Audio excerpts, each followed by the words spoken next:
Hello friends, मेरे digital classes में आप लोग का बहुत बहुत फिर से नए सेशन में स्वागत करता हूं। तो आज से हम स्टार्ट कर रहे हैं छत्तीसगढ़ के प्राचीन कालीन इतिहास। तो छत्तीसगढ़ के जितने भी प्राचीन कालीन इतिहास है, यहाँ पे हम इम्पोर्टेंट क्वेश्चन कवर करेंगे, जो इसमें पाषाण काल, वैदिक काल, रामायण, महाभारत, महाजनपद काल, मौर्य काल, जितने भी छत्तीसगढ़ के आपके प्राचीन इतिहास में सिलेबस दिया है, सारे यहाँ पे डिटेल से पढ़ेंगे। और यहाँ पे अगर पहली बार आए तो चैनल को सब्सक्राइब करके रख लीजिएगा, ताकि जो नोटिफिकेशन है आप तक पहुँच पाए। कल मैंने छत्तीसगढ़ के नदियों और जलप्रपात वगैरह मैंने कल कवर कराया था, लगभग 7 पार्ट में कंप्लीट हुआ है। तो पार्ट वाइज इसको देखिए, आपको पढ़ने में भी अच्छा लगेगा और स्टार्टिंग से देखने का यही फ़ायदा होता है, आपको सभी नॉलेज आपको पूरा कम्प्लीटली पता चलेगा। तो चलिए स्टार्ट करते हैं इस सेशन को, छत्तीसगढ़ के प्राचीन काल इतिहास।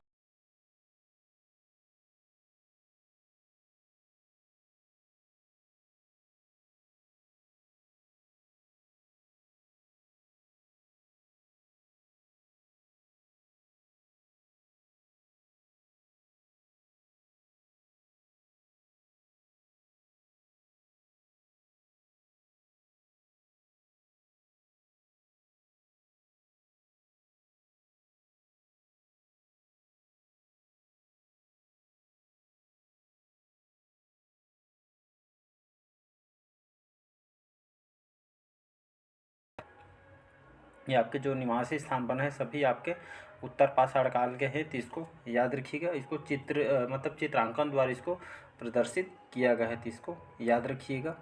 अगला क्वेश्चन देखते हैं। यहाँ पे निम्न में से कौन सा कथन यहाँ पे असत्य है। तो यहाँ पे दक्षिणी कौशल जो है आपके वर्तमान छत्तीसगढ़ में स्थित है। अवदान शतक के अनुसार जो महात्मा बुद्ध थे, ये आपके बुद्ध जी द्वारा दक्षिणी कौशल आए थे तथा 3 माह तक इन्होंने श्रावस्ती में निवास किया था। और यहाँ पे थर्ड है, छत्तीसगढ़ राज्य के महानदी घाटी के रायपुर, बिलासपुर आदि क्षेत्रों में पूरा पाषाणकालीन उपकरण मिले हैं। तो डी आपके उपरोक्त में से कोई नहीं। तो इसका सही ऑप्शन हम देखें तो डी ऑप्शन उपरोक्त में से कोई नहीं इसका सही आंसर हो जाएगा। तो इसमें बोला था कौन सा कथन असत्य है, तो इनमें से कोई नहीं करेक्ट आंसर हो जाएगा। अगला क्वेश्चन देखते हैं यहाँ पे।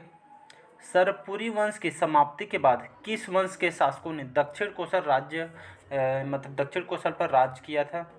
तो राज शासन किया था सोमवंश, नल वंश, कलचुरी वंश या आपके पर्वतद्वारक वंश। इसका सही ऑप्शन हो जाएगा सोमवंश करेक्ट आंसर हो जाएगा। सोमवंश को किस नाम से जाना जाता है, इसको पांडुवंश के नाम से इसको जाना जाता है। तो याद रखिए आपके लगभग 6वीं से 8वीं शताब्दी। तो ये इन्होंने इंद्रबल ने सरपुरी वंश को समाप्त कर छत्तीसगढ़ में पांडु वंश की स्थापना की थी। सोमवंश पांडु वंश से भी हैं, तो इस वंश की यहाँ पे देखें तो छत्तीसगढ़ में मैकलसेड़ी सोमवंश, कांकेर का सोमवंश, सिरपुर का पांडु वंश, उड़ीसा का सोमवंश, ये जो कि ये आपके ये इतनी शाखाएं जो कि आपके स्थापना की गई है, इसको याद रखिएगा। अगला क्वेश्चन देखते हैं। महाश्रीगुप्त निम्नलिखित किस वंश के शासक थे जिनके शासनकाल को छत्तीसगढ़ का स्वर्ण युग माना जाता है। बहुत बार क्वेश्चन को रिपीट किया है तो इम्पोर्टेंट है, इसको आईएमपी कर देता हूँ मैं, तो इसको याद रखिएगा। तो महाश्रीगुप्त निम्नलिखित किस वंश के शासक थे जिनके शासनकाल को छत्तीसगढ़ का स्वर्ण युग कहा जाता है। तो नल वंश, पांडु वंश, पर्वतद्वारक वंश या कलचुरी वंश। इसका करेक्ट आंसर हो जाएगा पांडु वंश थे आपके महाश्रीगुप्त जो बालार्जुन, इनका जो शासनकाल है 595 से 655 ईस्वी तक इन्होंने शासन की उनको उपाधि दी गई है परम परमेश्वर की। और इनके शासनकाल को इतिहास का स्वर्ण काल कहा जाता है, महाश्रीगुप्त बालार्जुन को शासनकाल को, तो इसको याद रखिएगा। तो पांडुवंशी जो शासकों में सर्वाधिक समय तक इन्होंने शासनकाल महाश्रीगुप्त का रहा था, तो इसको याद रखिए। इनके शासनकाल में जो प्रसिद्ध चीनी यात्री 639 ईस्वी, तो 639 ईस्वी में लगभग सिरपुर और मल्हार की यात्रा पे आए हुए थे, तो इसको याद रखिएगा। ये आपको महाश्रीगुप्त बालार्जुन की बात करूँ, ये बचपन में धनुष विद्या में जो कि बहुत ही निपुण थे, तो इसी कारण इनको बालार्जुन कहा गया है, तो इसको याद रखिएगा। और ह्वेन-सांग ने यात्रा का वर्णन अपनी पुस्तक सी यू की करके एक बुक है, तो ये इसकी जिसमें छत्तीसगढ़ को प्यासलोक नाम से वर्णित किया गया है ह्वेन-सांग ने, तो क्वेश्चन पूछा भी गया है, तो इसको याद रखिएगा। अगला क्वेश्चन देखते हैं। महाभारत काल में बस्तर के अरण्य क्षेत्र को क्या कहा गया है। तो अभिधान, कांतार या ए और बी दोनों, या आपका डी है सोरर। तो ये आपका करेक्ट आंसर हो जाएगा। तो इसका सही आंसर हो जाएगा बी ऑप्शन करेक्ट आंसर हो जाएगा कांतार। तो महाभारत काल में बस्तर के अरण्य क्षेत्र को कांतार के नाम से इसको जाना जाता है। इस काल का छत्तीसगढ़ का नाम प्राग कौशल था, बस्तर का नाम कांतार था। तो इसको याद रखिएगा। अगला क्वेश्चन देखते हैं। नेक्स्ट क्वेश्चन देखते हैं यहाँ पे, पाली नामक स्थल में गर्भगृह के द्वार में उत्कीर्ण लेख से ज्ञात होता है कि इस मंदिर का निर्माण जो विक्रमादित्य द्वारा किया गया था। पाली स्थल अवस्थित है दंतेवाड़ा, रायपुर, बस्तर या कोरबा। तो इसका सही ऑप्शन हो जाएगा कोरबा करेक्ट आंसर हो जाएगा। तो कोरबा जो है आपके पाली नामक जो स्थल है कोरबा में आता है। तो यहाँ से गर्भगृह द्वार में उत्कीर्ण जो लेख ज्ञात होता है कि इस मंदिर का निर्माण है जो है आपके बाणवंशी जो शासक विक्रमादित्य द्वारा किया गया था। तो पाली स्थल कहाँ अवस्थित है, तो ये आपके कोरबा में स्थित है। तो इसको तो यहाँ पे मैं बात करूँ विक्रमादित्य की जी, तो इन्होंने लगभग 9वीं सदी में, याद रखिएगा, तो इन्होंने 9वीं सदी में पाली के शिव मंदिर का इन्होंने निर्माण करवाया था, जिसका जीर्णोद्धार किसने करवाया था, तो कलचुरी शासक जाजलदेव जो प्रथम थे। तो जीर्णोद्धार का काम जो है आपके जाजलदेव प्रथम ने करवाया था। पाली के प्रशस्त मंदिर का निर्माण करवाया गया था। तो इसको याद रखिएगा। अगला क्वेश्चन देखते हैं। अगला क्वेश्चन देखते हैं आप, बस्तर जिले के अड़ेंगा से प्राप्त कौन सी मुद्राएं यह प्रमाणित करती है कि बस्तर और कोरापुट अंचल में नलवंशी शासकों का शासन था। तो कांस्य मुद्राएं, रजत मुद्राएं, स्वर्ण मुद्राएं या इनमें से कोई नहीं। इसका सही ऑप्शन हो जाएगा स्वर्ण मुद्रा करेक्ट आंसर हो जाएगा। तो बस्तर जिले के अड़ेंगा से प्राप्त हुए स्वर्ण मुद्राएं, तो यह मुद्रा जो ये आपको प्रमाणित करती है, ये बताती है कि जो बस्तर कोरापुट अंचल में यहाँ पे नलवंशी शासकों का शासन का। तो सबसे ज़्यादा जो स्वर्ण मुद्राएं आपके नलवंशी शासकों द्वारा ही प्राप्त हुआ है अलग अलग स्थानों में। तो इसको याद रखिए। अगला क्वेश्चन देखते हैं, बस्तर का नलवंश शासन कितना है, तो लगभग ये आपका 500 से 12 ईस्वी तक इनका शासन काल था बस्तर के नलवंश शासन का। तो इसको याद रखिएगा। अगला क्वेश्चन देखते हैं।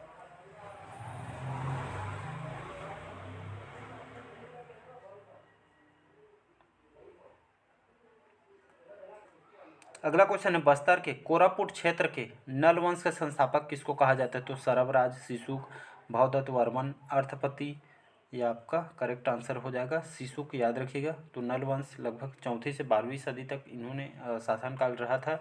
राजधानी कहाँ थे, तो पुष्करी, भोपालपट्टनम और कोरापुट उड़ीसा। तो ये राजधानी थी। शासन क्षेत्र दनकरण्य क्षेत्र जो महाकांतार, और संस्थापक इसके शिशुक हैं, इसको याद रखिएगा। वास्तविक अगर संस्थापक पूछे तो वराहराज लेना है, इसको याद रखिएगा। संस्थापक पूछे तो शिशुक, वास्तविक संस्थापक पूछे तो वराहराज लेना है। ये वर्णन कहाँ से होती है, मिली है जानकारी तो वायु पुराण से। नलवंश की जो मुद्राएं जो आपके कहाँ कहाँ से प्राप्त हुई, तो आपके अड़ेंगा और आपके केशकाल कोंडा गांव से। तो यहाँ से अड़ेंगा और केशकाल कोंडा गांव से नलवंशी जो मुद्राओं यहाँ से प्राप्त हुई है। तो इसको याद रख। अगला क्वेश्चन है, इंपॉर्टेंट क्वेश्चन है, श्रीपुर के किस पांडुवंशी शासक ने सकल कोसलाधिपति को उपाधि धारण की थी, तो उदयन ने, नन्न ने, महानन्न ने या महाशिवगुप्त तिवर्देव ने। तो इसका सही ऑप्शन हो जाएगा महाशिव जो तिवर्देव थे, ये श्रीपुर के पांडुवंशी शासक में से एक थे। इनको सकल कोसलाधिपति को उपाधि भी धारण की है। तो तिवर्देव जो कि श्रीपुर के पांडुवंश के शासक थे, इनके द्वारा यहाँ पे इनको सकल कोसलाधिपति को उपाधि धारण की थी। और पांडुवंश का जो विस्तार उड़ीसा तक इन्होंने किया था। ये आपके कौन से धर्म को मानते थे, तो वैष्णव धर्म के आपको मानते थे। तो इसको याद रखिएगा। अगला क्वेश्चन देखते हैं यहाँ पे, किस गुप्त शासक के दक्षिणापथ अभियान के दौरान दक्षिण कौशल और बस्तर में स्थापित वाकटकों की शक्ति को धक्का लगाता था। तो इसका ऑप्शन करेक्ट आंसर हो जाएगा समुद्रगुप्त, करेक्ट आंसर हो जाएगा। तो समुद्रगुप्त जो कि गुप्त शासक थे, गुप्त वंश के शासक थे। तो इसको याद रखिएगा। तो इसके दक्षिण पथ अभियान के दौरान दक्षिण कौशल और बस्तर में स्थापित वाकटकों की शक्ति को धक्का लगा था। समुद्रगुप्त की बात करूं तो ये आपके हरिश्रेणी जो कृत प्रयाग प्रशस्ति के अनुसार जो गुप्त वंशी राजा समुद्रगुप्त ने दक्षिण विजय का अभियान, जो दक्षिण कौशल के जो वाकटक जो राजा थे महेंद्र सेन को इन्होंने हराया था। और महाकांतार के जो नलवंशी राजा व्याघ्रराज को भी इनके द्वारा हरवाया गया था। तो इसको याद रखिएगा, क्वेश्चन पूछा जा चुका। अगला क्वेश्चन देखते हैं यहाँ पे, निम्न में किस स्थान से सर्वाधिक महापाषाण युगीन अवशेष मिले हैं, तो सिंघनपुर, घनौरा जो आपके दुर्ग में आता है, टेरम ये आपके रायगढ़ में आता है, चितवा डोंगरी, राजनांदगांव। तो इसका करेक्ट आंसर हो जाएगा दुर्ग के घनौरा। घनौरा दुर्ग से इस स्थान से सर्वाधिक महापाषाण युगीन अवशेष मिले हैं, तो इसको याद रखिए। अगला क्वेश्चन देखते हैं यहाँ पे, किस ग्रंथों में छत्तीसगढ़ का उल्लेख किस नाम से हुआ है? तो कौशल, विंध्याचल, महाकौशल, छत्तीसगढ़िया। तो इसका सही ऑप्शन हो जाएगा वैदिक ग्रंथों में छत्तीसगढ़ का जो उल्लेख आपके कौशल के नाम से विख्यात है, तो इसको याद रखिएगा।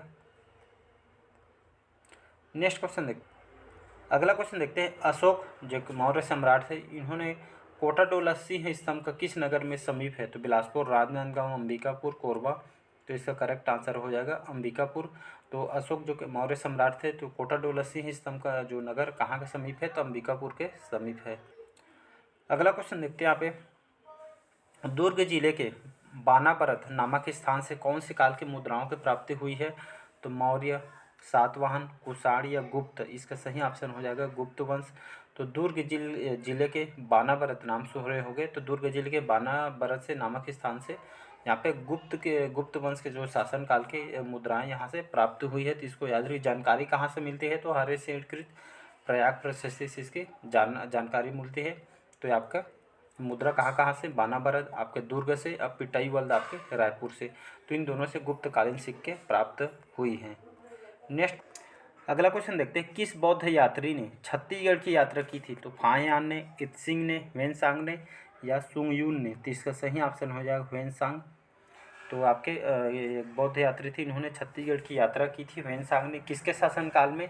तो आपके वेनसांग ने इसका जो वेनसांग ने जो महाशिवगुप्त जो बालार्जुन है, तो इनके शासनकाल में वेनसांग ने लगभग 639 ईस्वी में सिरपुर और मल्हार की यात्रा इन्होंने की है।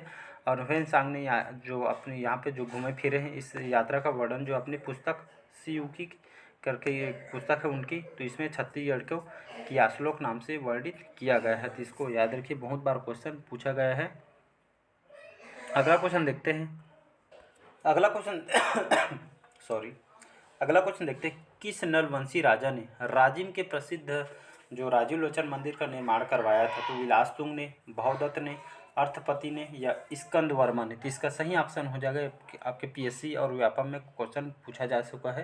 तो इसका करेक्ट आंसर हो जाएगा विलासतुंग, करेक्ट आंसर हो जाएगा। तो विलासतुंग एक नलवंशी राजा थे, इन्होंने राजिम के जो प्रसिद्ध राजीव लोचन मंदिर का निर्माण इसके द्वारा करवाया गया था। ये आपकी जानकारी जो राजिम अभिलेख है 700 से लगभग 740 के दौरान इसको लिखा गया है।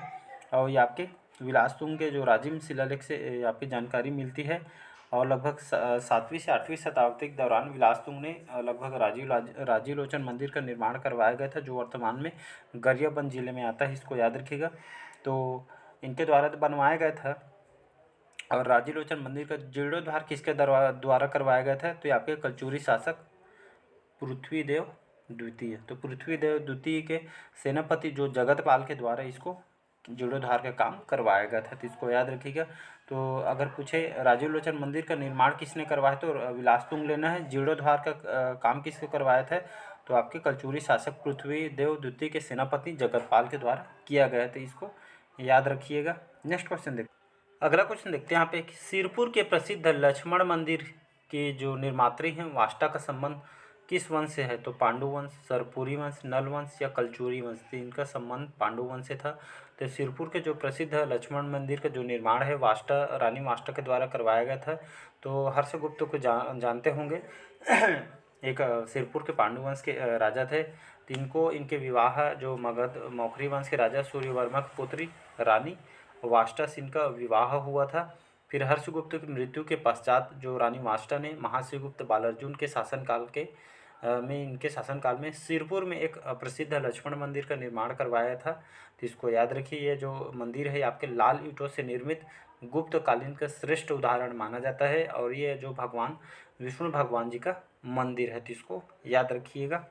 अगला क्वेश्चन देखते हैं, अगला क्वेश्चन है, रानी वाष्टा द्वारा सिरपुर में किस मंदिर का निर्माण करवाया गया? तो मैंने अभी जस्ट बताया, भगवान विष्णु जी लाल ईंटों से निर्मित गुप्तकालीन का श्रेष्ठ उदाहरण माना जाता है। और यह विष्णु भगवान जी का मंदिर है, तो इसको याद रखिएगा। अगला क्वेश्चन देखते हैं हम, निम्न में से कौन से एक कथन यहाँ पे असत्य है बोला गया है। तो इसको ऐसे टाइप के क्वेश्चन को लास्ट को देखा करिए। सोमवंश को मैकाल में पांडुवंश की भी यहाँ पे वंश भी कहा जाता है। श्रीगुप्त ने श्रीकूट को अपनी राजधानी बनाया था। सोमवंश की स्थापना नरेंद्र ने की थी। उपरोक्त में से कोई नहीं। तो इसमें बोला है कौन सा कथन जो है आपका असत्य है। तो वहाँ पे जो सोमवंश की स्थापना नरेंद्र, यहाँ पे मतलब ये वाला कथन जो है गलत हो जाएगा, सी ऑप्शन। तो सोमवंश के संस्थापक कौन है, तो मेरे को इसका कमेंट करके आंसर दीजिएगा।